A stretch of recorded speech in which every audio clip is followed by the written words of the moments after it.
Hey everyone, good afternoon. I'm Susan Kaufman. I'm here for Attitude's weekly ADHD Experts broadcast.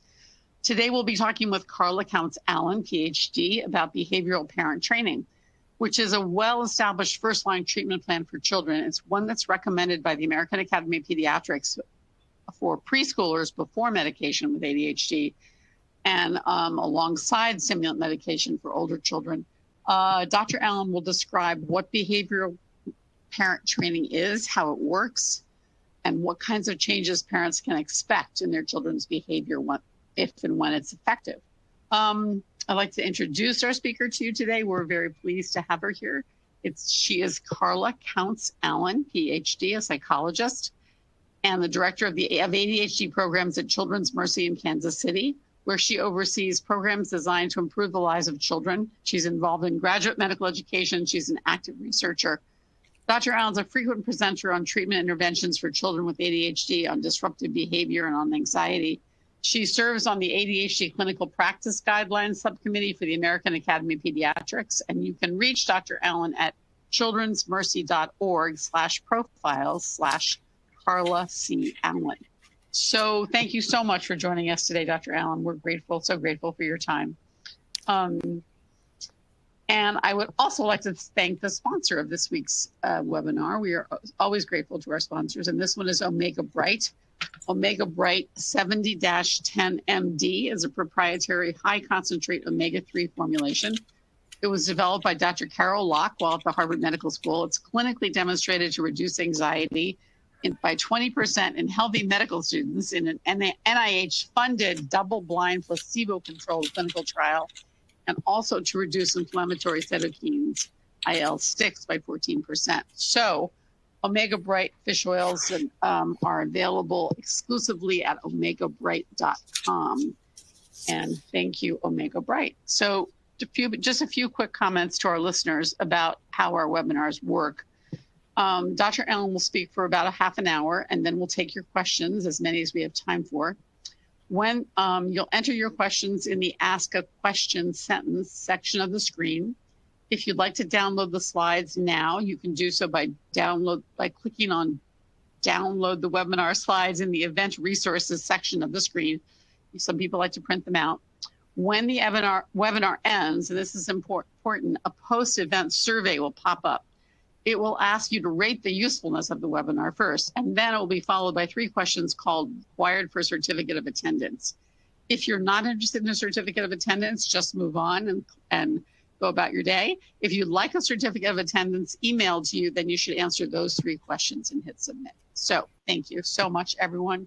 Don't forget that audio issues are probably usually caused by a slow internet connection, and you should be on a wired connection with your browser tabs all closed if possible. So with that, let me turn it over to Dr. Allan with our thanks again for being here. Oh my gosh, thank you so much for the introduction, Susan, and the opportunity to spend time with each of you guys today, talking about some of my favorite topics, which are kids with ADHD and behavioral interventions. As Susan mentioned, we'll spend about 30 to 35 minutes together today, reviewing the background about what behavioral parent training is, and then the rest of the time will be spent for question and answer. And I hope that you'll find this to be a good use of your time and informative. I'm really grateful that you're taking the time to spend it with me today. So today, here are the things that you can expect to learn from the presentation. I expect that you'll be able to describe how behavioral training works and what changes you can expect to see in your kid. I expect that you'll be able to identify methods for measuring progress and deciding when it's time to make changes to your treatment plan. And then I will hope that you'll be able to describe the types of behavioral parent training programs that exist. And so with that, let's move on.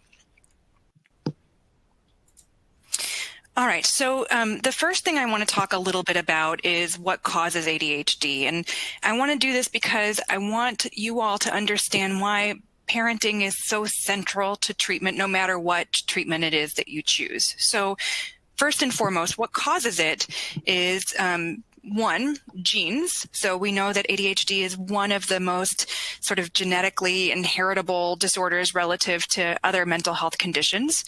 So genetics play a big role, as do some non-genetic causes. And those include things like, traumatic brain injuries or times when kids have, not had full oxygen to their brains, or things sometimes that can happen in the labor and delivery process.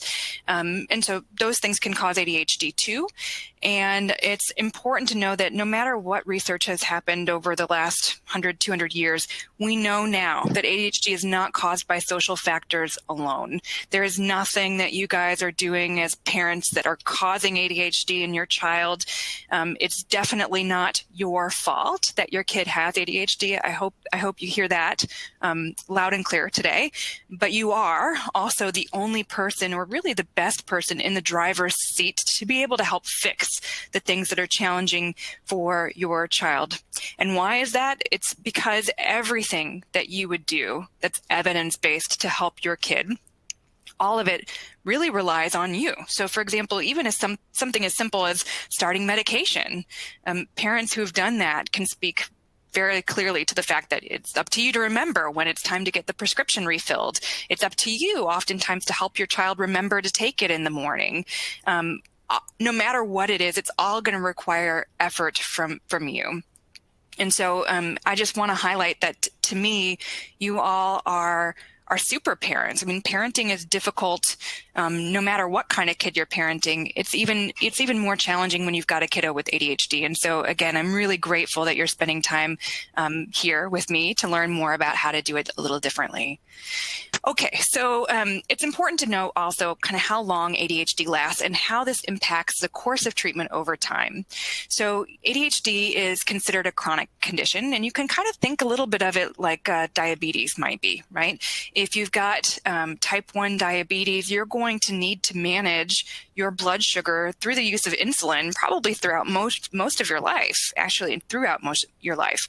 ADHD is considered the same thing. While it may be true that some kids might outgrow it over time, that seems to be, most of us through research know that that's a minority these days.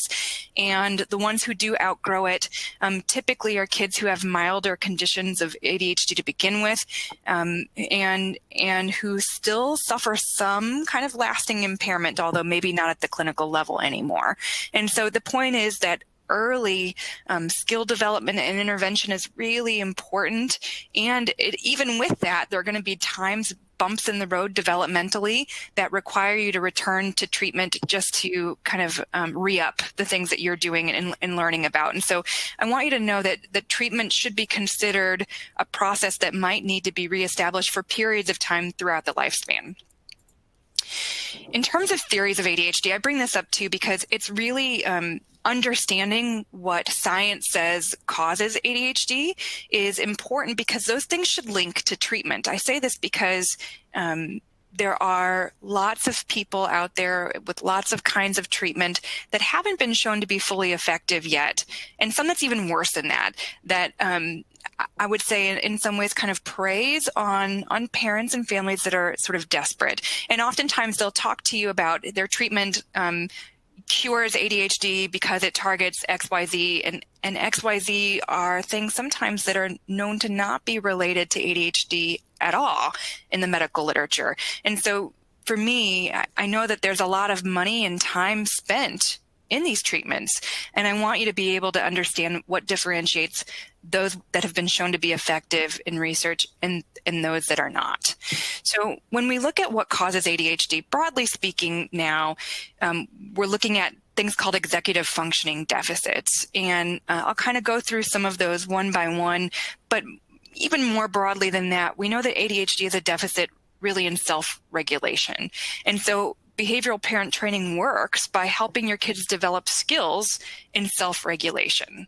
And so when we look at the deficits that are commonly associated with ADHD, what we see is that working memory, which is your ability to take something and hold it in memory and then do something with that information later in a way that's appropriate. That's a clear deficit in kids with ADHD, as is response inhibition, which is just a very fancy way of saying when there's something that you want to do, but you know it's not the right thing to do, being able to hold that impulse and not engage in that activity at that time. That is something that's really challenging for kids with ADHD. If they think it, they do it a lot of the time. And so that is a deficit we've seen through lots of research on ADHD too. Delay aversion is another one. And it's fancy speak for really saying that waiting is very painful for these children. It's very painful because it's something that they're not as strongly suited to do. In some research studies, if children with ADHD are offered a very small reward for doing a task that's effortful now, or a bigger reward for hanging in there and doing that thing that's a little harder for a little longer, they'll almost always choose the small reward now. And that's because waiting and planning and continuing to do things that are effortful are very difficult for kids with ADHD in general. We also know through research studies that ADHD kids can sometimes have a poor response to rewards, but also to punishment. And this is key. This is why some of the tried and true sort of parenting strategies, the things that are out there that are just kind of common sense that people know how to do, sometimes aren't as effective as we'd like for them to be. It's because of some of these deficits in self-regulation that we know are part and parcel or causal really in ADHD. We also know that slow cognitive processing can be an issue in kids with ADHD. And, in a nutshell, what that means is that when information is given to them, it can take them a little longer to process and understand what it is that they are to do with that information. And I'm sure that's something that you have seen in your everyday lives with your kids with ADHD. And so I bring these things up because effective treatment really should target these problems, and behavioral parenting, behavioral parent training definitely does. Okay, so when we look at an overview of what treatments really work for kids with ADHD, and in here I'm really talking about behavioral treatments, so to speak. Medication, especially stimulant medication, is definitely something that's been shown to be effective too, but I'm not highlighting that as much. I'm mostly covering behavioral interventions today. So well-established treatments, which are not easy to get, by the way, that classification of well-established treatment, it means that it's had to been shown through all kinds of research studies by different kinds of study teams with different kinds of populations. It has to be a demonstrated track record of sustained improvement. And so behavioral parent training definitely has that. And as I've mentioned before, it's the most important aspect of treatment. Why is that? Parenting is something that mediates negative outcomes. That's a very fancy way of saying that the things that all of us as parents are worried about for our kids with ADHD, things like, are they going to be able to make it through school successfully? Are they going to get in trouble with the law? Are they, going to get hurt by some of the dangerous or risky behaviors that they do? Parenting helps to mediate some of those negative outcomes, meaning when parenting is a good fit for kids with ADHD, they are much less likely to have those severe sort of negative longer term outcomes. So that goodness of fit between parents' sort of style and approach and the needs of an ADHD kid is, again, central. It's everything to really helping us keep them on the right track. And what we know about parenting, especially for kids with ADHD, that's so important is we want to increase positive reinforcement and decrease what we kind of call harsh or inconsistent parenting. And even though there seems to be kind of a negative label when I say harsh or inconsistent parenting, I also want to be really upfront and say, when you're parenting kids with ADHD, it is harder. Okay, we know through research that these kids are more stressful to parent. They cause more stress between parents in a marriage because people will argue over whether it's the right approach or not. I understand that harsh and inconsistent parenting is kind of everybody's default if they don't have some of the training and support to learn how to do it a little differently, just by the nature of how difficult it can be to parent these kids. So again, I want to highlight here, there's nothing wrong with you. You're a great parent. It's just that some of those common sense approaches need to be tinkered with a little bit when we've got a kid with ADHD, and that's what people like me are happy to help you do. So other well-established treatments for kids with ADHD include things like behavioral classroom management. This is stuff like helping teachers learn how to better praise and use positive interventions for for kids when they're doing the right thing and to ignore or use some mild forms of punishment too when needed for kids who are not. There are also things like behavioral peer-based interventions. I want to be clear here that there's a distinction, or we should make a distinction between behavioral peer-based interventions where they're kind of clinic-based. So we know that it's not the location necessarily that matters about whether or not the treatment works. So going to like a clinic where you're with your kid and a group of other kids with ADHD and they're learning how to have good social skills there, that might help them have good social skills in that setting. But chances are good that without a link, some sort of intervention that follows them to the place where they need to be doing those skills, like having a teacher that understands what those skills were that were taught in the group, and a way of measuring it and giving your kids performance-based feedback about it. If that's not there, it's not likely to be as effective as it should be. And so I hope that makes sense. And I'm happy to answer more questions about that later if you have any. Organization training actually is now an evidence-based intervention for adolescents, especially with ADHD. The goal with organization training is all about improving organization and time management and decreasing those academic impairments that kids can have with ADHD in adolescents especially. And then there are other kinds of treatments like combined behavioral management programs that might include something like the summer treatment program for ADHD that takes some of these different elements of the ones I've talked about before and puts them all together in a program. And so those are the other well-established behavioral or psychosocial treatments really for ADHD.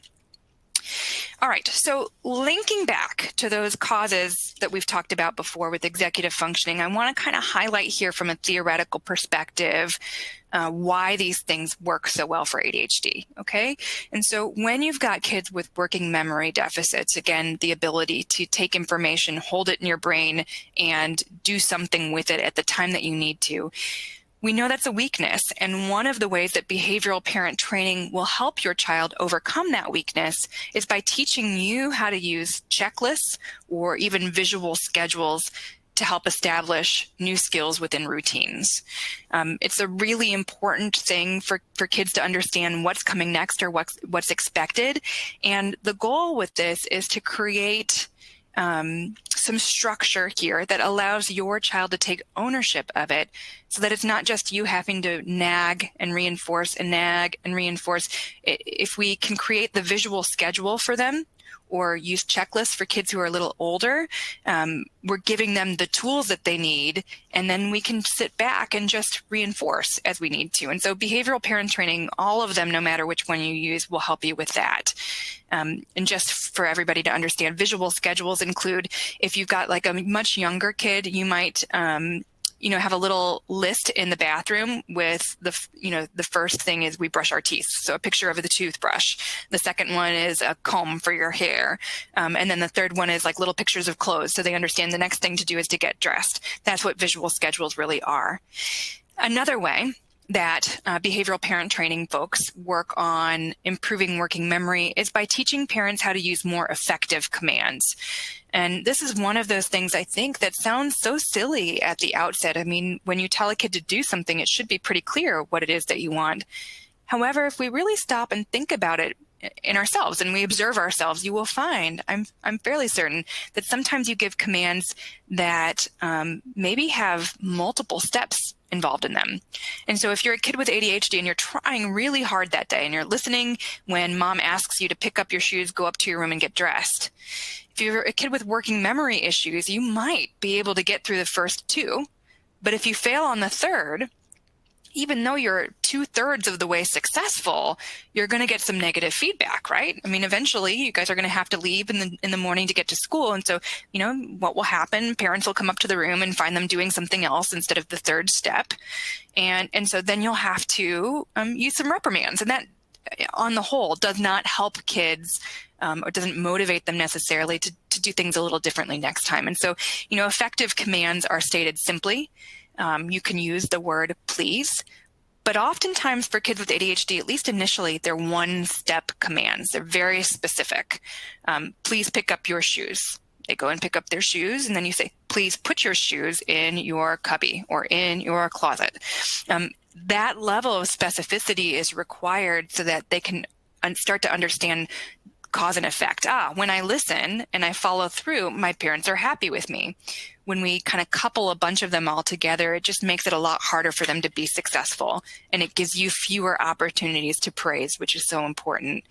As a quick aside, I'll say, if you were to count how many times a day kids with ADHD are reprimanded by adults in their lives, reprimanded meaning, kind of chastised, or they receive negative feedback about something they've done, it's pretty clear pretty quickly that these can add up, reprimands, into the millions by the time they're in their adolescent years. And so one clear thing we know through behavioral training, no matter what it's for, is that when there are things we want kids to continue doing, we have to pay attention to them.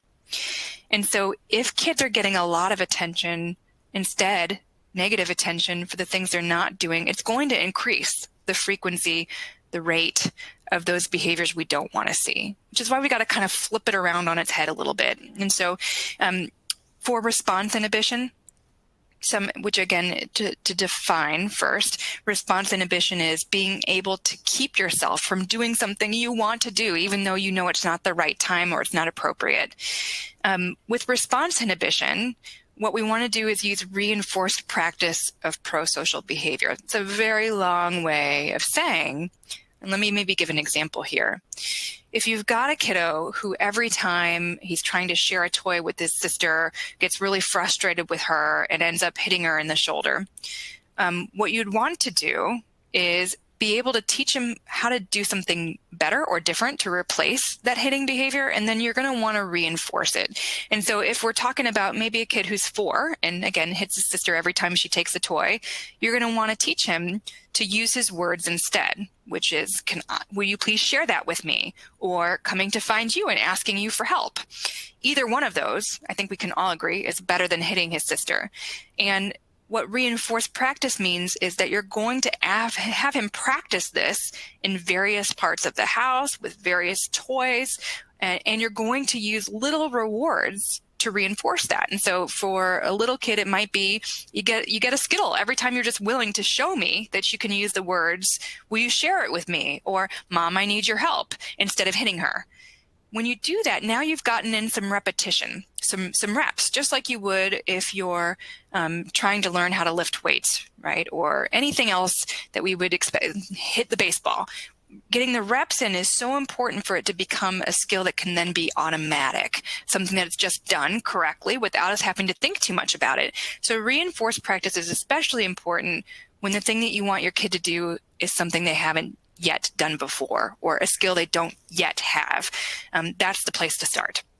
And then you're going to look to find ways to increase praise or catch them doing good. And so in this example, if you know, for example, that things tend to fall apart with your 4-year-old who hits the sister, usually after they've been playing together for 5 minutes, you're going to make sure that you're going to let them play for 3 minutes and then come in and praise right at that moment before things go south. Hey, I love how nicely you guys are sharing things. That's great. You want to catch them doing good instead, so that that behavior, the one that you want, increases. So I hope that's clear too. With behavioral parent training and delay aversion, one of the things that we know is that just by changing the reward schedule and increasing the frequency, we can increase the effectiveness of rewards. So for example, let's say you've got a 10-year-old kid and you have said to them, well, if you get, mostly A's on your report card, maybe you can have 1 or 2 B's, that is how you're going to earn your bike. That sort of intervention at times can be very difficult for kids with ADHD because we're talking about a long period of time, depending on how long the quarter is or semester at your school. It would be better to think about how to break up those steps involved in getting good grades, and to measure that more frequently and have that be the way that kids earn rewards. So for example, if you want to improve their homework time and the completion of their homework, you could focus on that every night instead. For every assignment that you complete within this period of time, you earn television time tonight. you earn the ability to pick an activity for me and you to do after your homework is over. By increasing the frequency of when you deliver these rewards, you are now increasing the power of your kid's ability to be able to do it. Again, think back to that research study that I talked about earlier, where kids with ADHD will almost always choose a much smaller reward for much smaller effort now than bigger effort over a longer period of time and a bigger reward. So we want to use that to our advantage and provide some more frequent feedback, daily feedback really about how they're performing.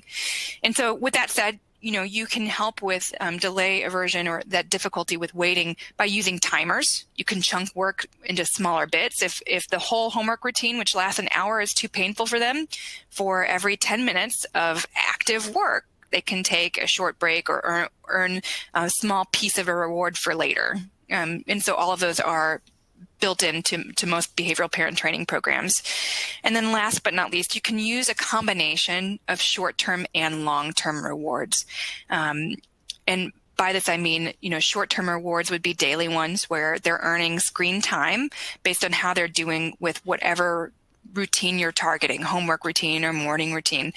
But then for consistency over the days, they can earn longer term rewards like weekly ones that are delivered on the weekend. So that might be if 4 out of the 5 days you met most of your morning routine goals, you now on the weekend have access to XYZ and something that they like.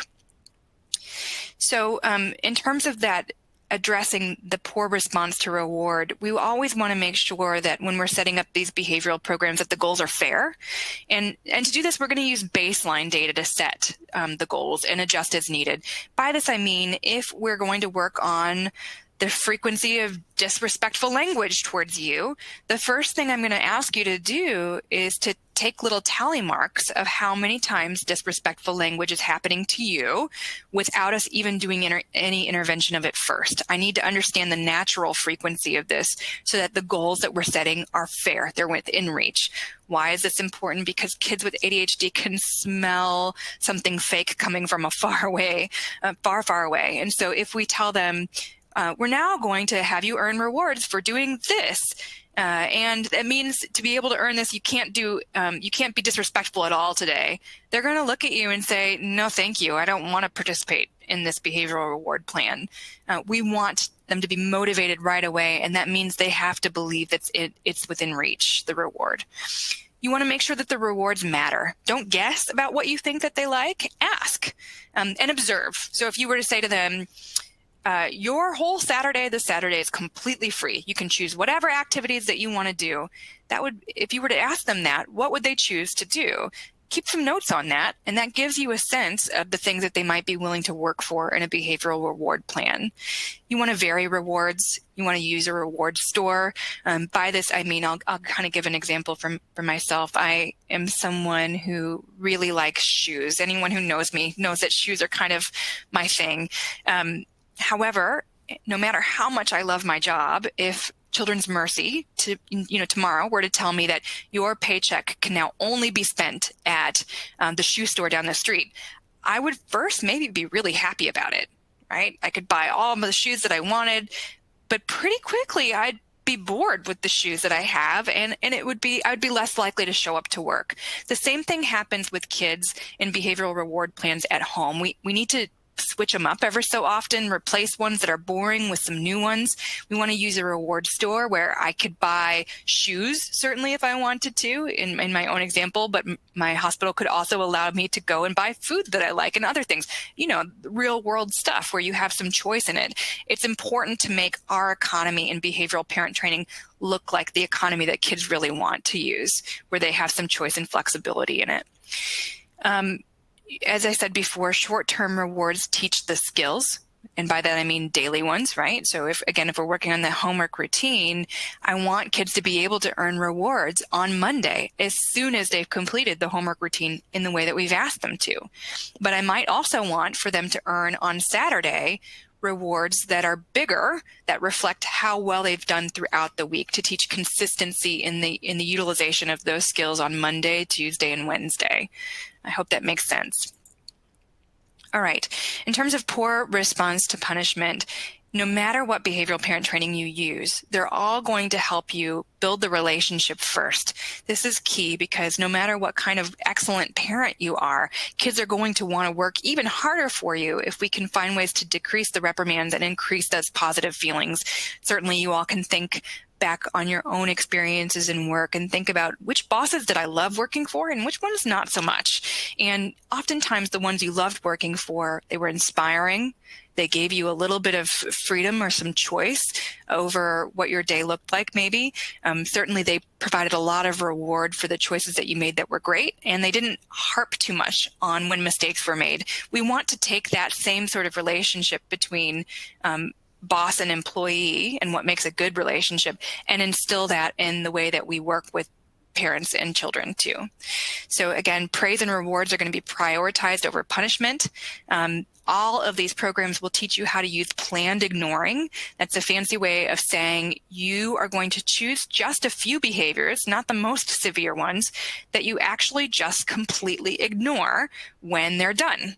It's a very effective way of getting kids to stop doing that behavior. And so all of the programs use that to some degree. They're going to teach you how to use reinforced practice, and they're going to teach you how to use punishment sparingly.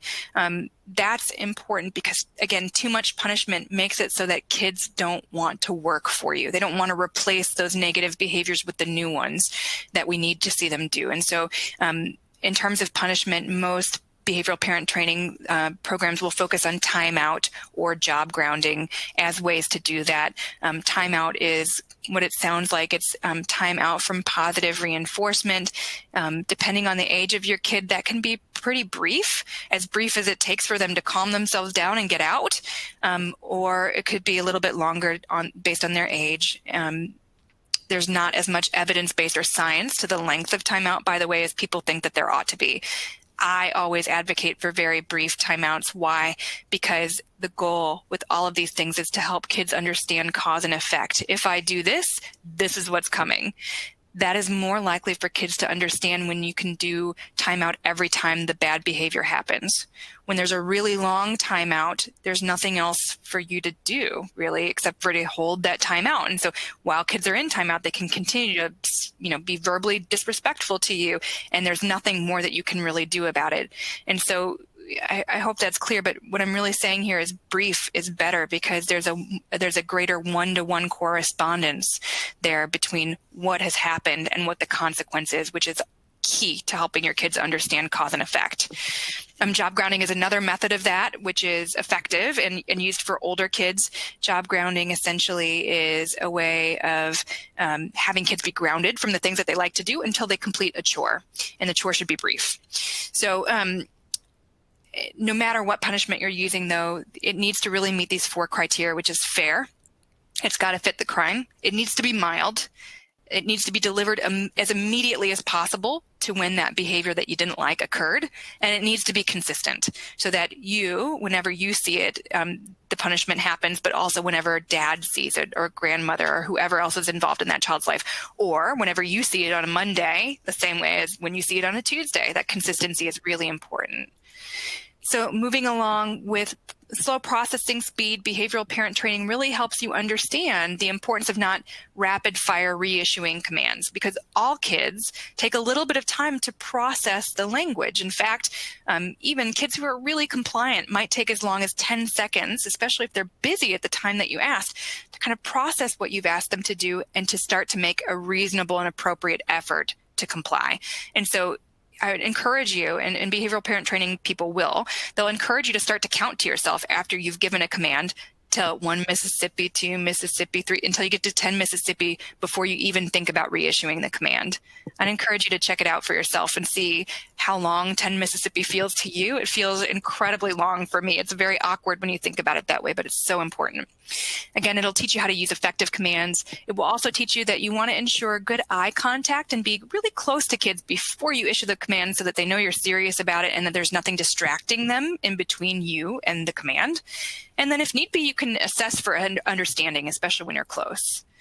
So when should we be using behavioral parent training?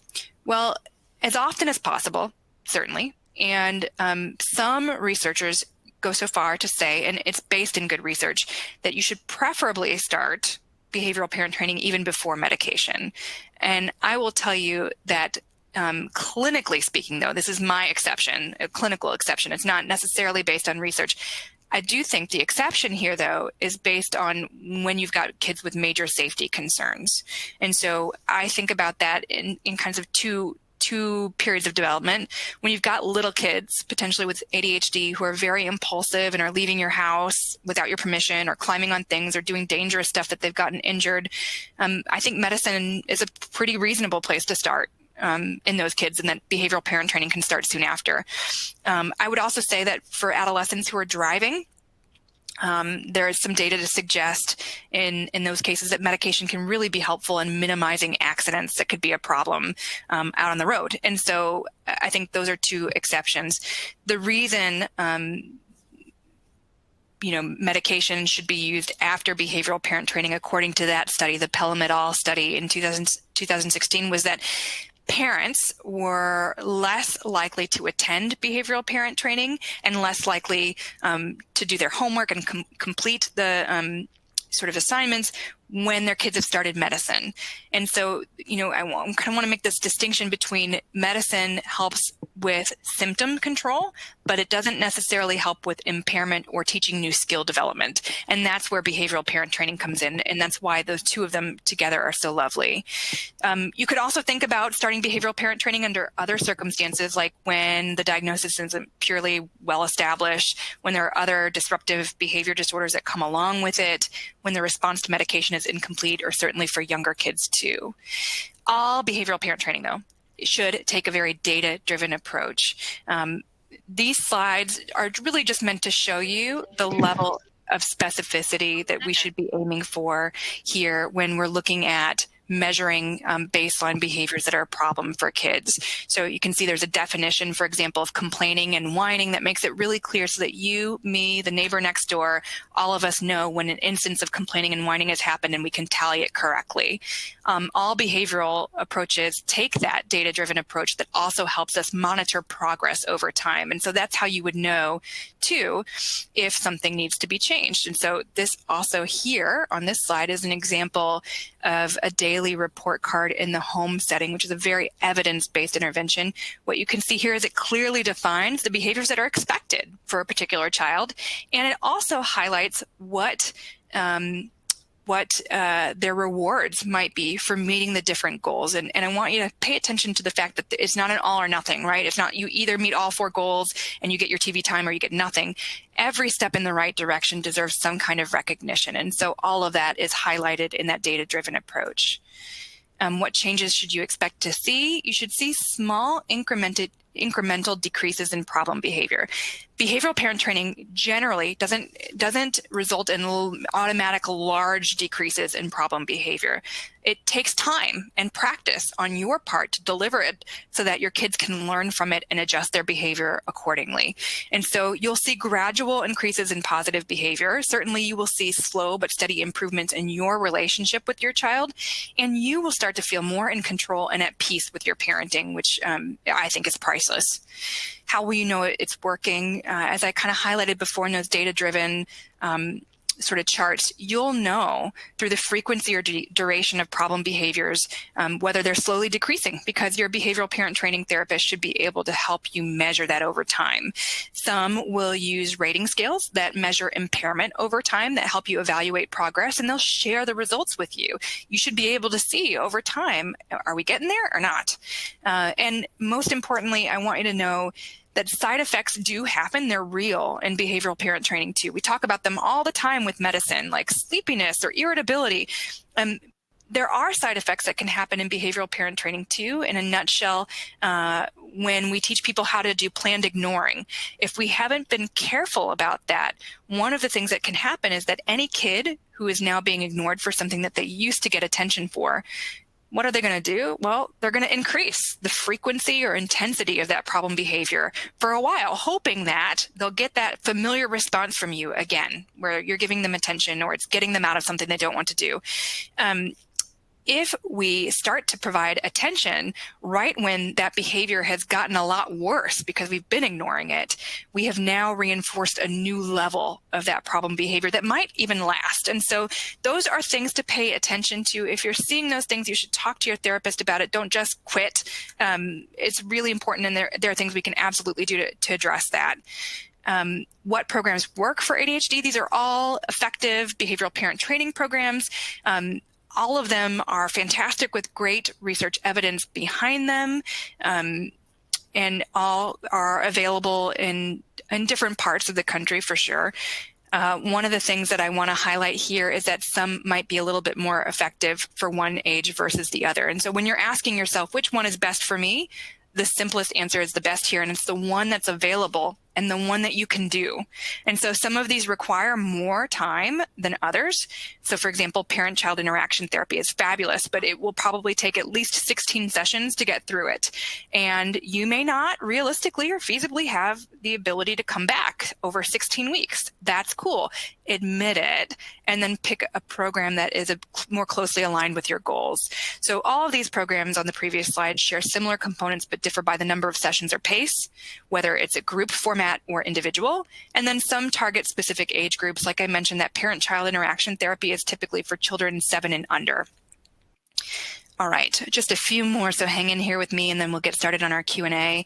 In terms of how to assess quality, behavioral therapy is high quality when it's structured, but it's flexible to meet your needs.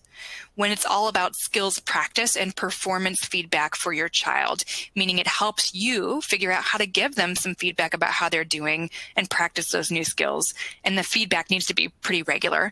All behavioral parent training programs will give you homework, because there's nothing magical about coming to a therapist's office for 1 hour a week. The real work happens outside in your homes or in their schools. Again, data-driven is so important, and parents should be the primary target of intervention. If you're seeing someone who says they're a behavioral therapist, but they're spending almost all of their time exclusively with your child to treat their ADHD, and they can't tell you what they're doing in there or what the homework is, that should be a sign of concern to you that you may not be getting what you should.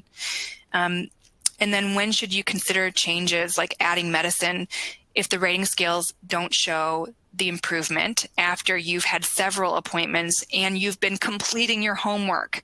If you're not seeing changes, then that might be a time to make the change in adding medicine. If behavioral therapy has side effects that you just can't tolerate anymore, that would be a time to maybe think about adding medicine. And again, I want to just urge you to be careful of stopping during the middle of extinction burst, which is that fancy way of saying when the behavior is at its worst. And then you may also consider adding medicine when your child is having serious academic impairments or serious dangerous behaviors, as I mentioned before. So that concludes my review of the background of behavioral parent training. And again, I hope that you found it to be informative, and I'm going to give it back to Susan so that we can get started on the Q&A. Thank you so much. It sounds incredibly powerful. I wanted to just back up all the way and ask you to describe how someone would actually undergo parent training. I understand that there are different programs, but are they? How do they work? Does the child go as well as the parent? Are they location based, or does someone come into the home? If I'm a parent and I want to start out with seeking out parent behavior training, where do I start and what are my options? Yeah, I love this question because I think it can be really confusing and difficult to find the right place and to know what to expect. And so the first thing I would encourage you to do is to talk to your pediatrician about this, because the American Academy of Pediatrics has been for a while really pushing pediatricians to build part of their practice including referral resources. So they ought to have a reasonable understanding of who's out there in their community delivering these kinds of services. So I think that's always an excellent place to start the discussion. Mm-hmm. Alternatively, if you've got insurance, you can call your insurance company and ask them, or sometimes they're even available online, who the different people are in your community that are therapists that are providing these services. That's another way to get a hold of that. once you have called and made a decision to start with someone, I'd encourage you to interview them about their behavioral. Do they use the word behavioral parent training in their discussion with you at the outset on the phone or on their website? If they don't, I would steer clear. This is very different than play therapy. It's, different than all those other kinds of things. When you do behavioral parent training, you ought to expect as a parent to spend at least half of the time, at least, with the therapist in the room with your child. And, what it specifically looks like in terms of the breakdown on time with which person, the kid or the parent, depends on the age of the child. So, for example, when I'm first starting out with really little kids, like preschoolers, I might spend the vast majority of the time with everybody all together in the room. I might spend a little time at the beginning and the end with just parents on my own to kind of help them understand and lay the groundwork of what we're doing. But the bulk of the work will be done together, where I'm demonstrating the exact techniques that I want them to be able to use at home. So I hope that answers that question. Yeah, very much so. And people, one of the questions is there a central registry or a website where one might find parent behavior training options? Yeah, so I would encourage you to go to effectivechildtherapy.org. Okay. They have a list of some referral resources that I think is really top-notch. They help you understand a little bit more about what questions to ask. There are resources like for psychologists, for example, you can search who is board certified. That's a mark of quality. It's a mark that the therapist is using, the psychologist is using evidence-based interventions. I think that's abpp.org, which stands for the American Board of Professional Psychology. That's another way to make sure you're getting someone in your area. I think that a lot of times teaching hospitals and universities do a great job of providing these services. So if you have some of those in your community, that's also an excellent place to start. Okay. And again, your pediatrician ought to know a fair amount. Would you mind just repeating the name of that website again? It sounded like a great resource. Effectivechildtherapy.org. Effectivechildtherapy.org. Okay. And similarly, people are just, looking for the background resources here. Are there any books that you recommend as being especially helpful? Oh gosh, I have a lot of books I love. So I think that Russell Barkley does a fantastic job. He's written a couple of books about parenting children with ADHD. He is always my go-to resource. And so I love that work. I think for any parents who are interested in other aspects of parenting kids with ADHD, like the importance of sleep, which we didn't talk about today, but it's huge, or diet in ADHD. Joel Nigg has an excellent book too called Getting Ahead of ADHD, and that author's name is Nigg, N-I-G-G. I love that book as well. And then the American Academy of Pediatrics has a parenting book for ADHD, about ADHD, that has been out. And then I think the new one is coming out sometime by the end of this year. So I would keep my eyes out on any of those resources too. Okay. Joel Nigg has done several webinars, by the way, for Attitude, and you can find him on our website. He is great. I would concur with that. Yeah, he was my first mentor. So really, he's terrific. Yeah. He's really terrific. Yeah. Agreed. Let's see. I guess we could jump into some of the specific problems that some of the listeners are having. I'll just jump right into one, which 5 or 6 people mentioned, which is lying. Okay. This seems to be parents of kids in the 5 to 7-year-old range who feel that, they're really at a loss as to how to deal with. No, but there's also someone asking about teens and lying. So in general, I guess let's just talk about dealing with lying. Great. Well, I'm going to try to answer this in 2 parts. The first part, I'm going to speak exclusively about those kids in the 5 to 7-year-old range. So when you're talking about kids who are in the 5 to 7-year-old range, I do just want to point out developmentally, this is pretty normal. And lying developmentally is actually kind of a good sign because, for example, kids who have autism and trouble taking perspective, they aren't necessarily great liars, right? They're not great liars because they don't understand that they might have thoughts that are private to them that are different from another individual. And so all I'm trying to say by that example is that it's not a bad thing. It's a mark of progress developmentally that your kid is able to lie. Now, do we have to tolerate that?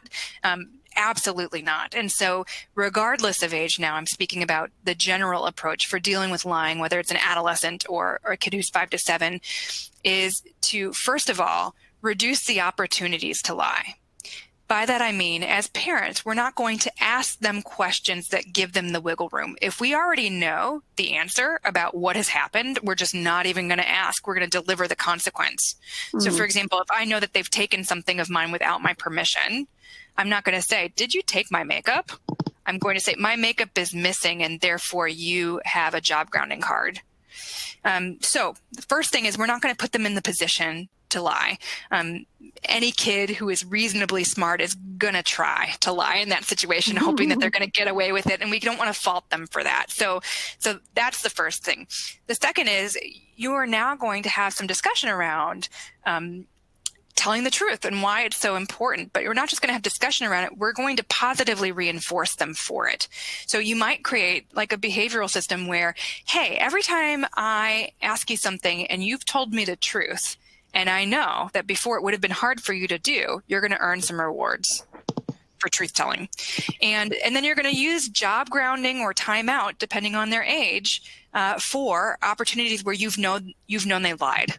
And you don't have to have 100% of the evidence to demonstrate that. If you even have the perception that they have, you're going to deliver that consequence. So I hope that makes sense, but that's a general approach. Okay. That sounds great. I know this won't surprise you, but there are many questions about rewards, specifically screen time, television, video games, money. Are those are rewards that people are uncomfortable with, and yet they're ones that their children seem to respond to.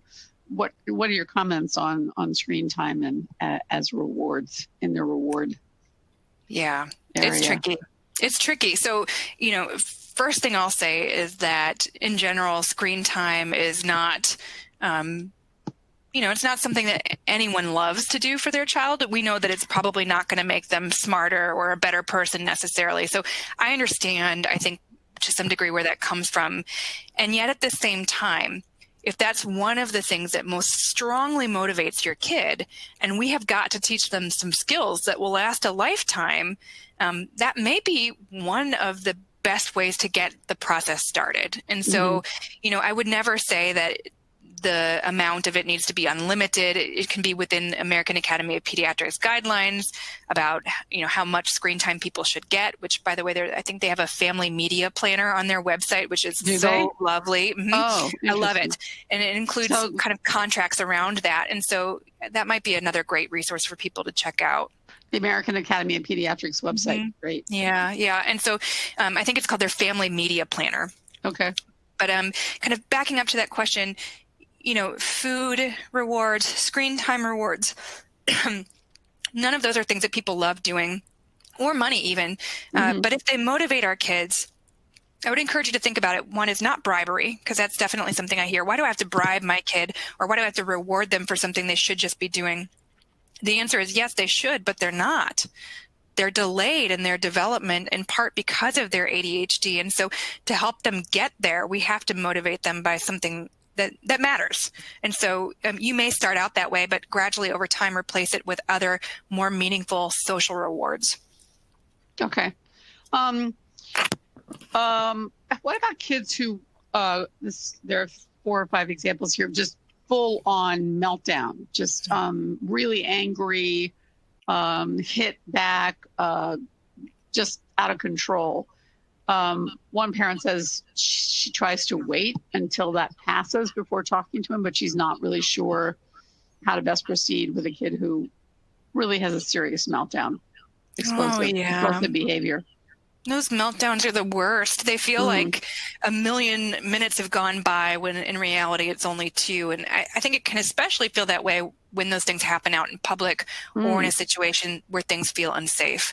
So Let me tell you that regardless of whatever behavioral parent training program you get involved in, the work about avoiding temper tantrums or those severe meltdowns is all going to be focused on helping change the trajectory, the path that kids are headed on before they're in meltdown mode.